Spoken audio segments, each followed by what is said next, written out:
அழகின் தமிழ் மொழிக்குள் உங்களை வரவேற்கின்றேன். கதை சொல்றது ஏன் பொறுப்பு, காட்சிப்படுத்துறது உங்க பொறுப்பு. ஒரு குயவர் இருந்தாருங்க. அவரு செய்யற ஒவ்வொரு பானையுமே அவ்வளோ ஒரு கலைநயத்தோட தனித்துவம் வாய்ந்ததா இருக்கும்.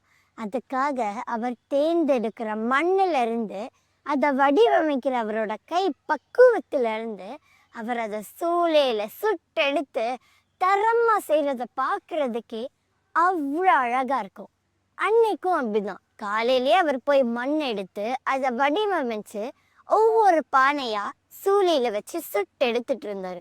அதை பார்த்து பயந்து நடுங்கி போன ஒரு பானை தன் நண்பன் கிட்ட சொல்லுச்சு, எப்பா, இந்த வைக்கையில நம்மளால இருக்க முடியாதுப்பா, நான் போய் ஒளிஞ்சுக்க போறேன், நீயும் என் கூட வந்துரு அப்படின்னு சொல்லுச்சு. அதுக்கு அந்த புத்திசாலியான நண்பன் பானை சொல்லுச்சு, இல்ல இல்ல, இயற்கையோட விதிப்படி நம்மளோட வளர்ச்சிக்காக என்ன நிர்ணயிக்கப்பட்டிருக்கோ அத பொறுமையா நம்ம ஏத்துக்கும் போது வருங்காலத்துல நம்ம ஒரு பெரிய உயரத்தை எட்ட முடியும். அதனால நீ போய்க்கோ, நாளா வரமாட்டேன் அப்படின்னு சொன்னதும் அந்த பயந்து போன பானை சொல்லிச்சு, நீ என்னமோ பண்ணு, கடைசியில நீ வெக்கையில தான் இருக்க போற அப்படின்னு சொல்லிட்டு தன்னை ரொம்ப புத்திசாலின்னு நினைச்சுக்கிட்டு அது போய் ஒளிஞ்சிருச்சு. அந்த குயவர் எல்லா பானையும் சூளையில சுட்டு எடுத்ததும் ஒவ்வொன்னா வரிசையா அழகா அடுக்கி வச்சாரு.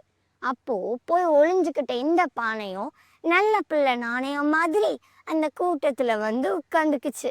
கொஞ்ச நேரத்திலேயே நிறைய பேர் பானைகளை வாங்கிட்டு போக வந்தாரு. அப்படி ஒருத்தர் 2 பானைகளை வாங்கிட்டு போனாரு.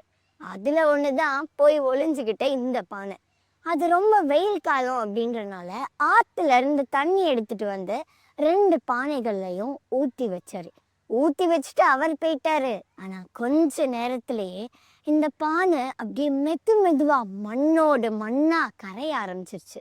அப்போதான் அதுக்கு புரிஞ்சுது, ஒரு சின்ன கஷ்டத்தை அனுபவிக்க பயந்து தான் செஞ்ச பெரிய தப்பு இன்னைக்கு தன்னோட வாழ்க்கையே அழிக்க போதே அப்படின்னு அது ரொம்ப வருந்துச்சுங்க.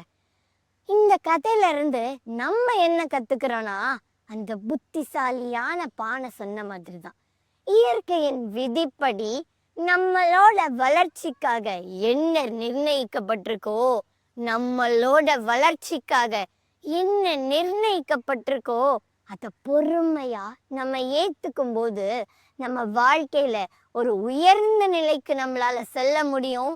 நம்மளோட அடையாளத்தையும் தக்க வச்சுக்கிட முடியும். நித்தம் நித்தம் புதுமை செய்வோம்.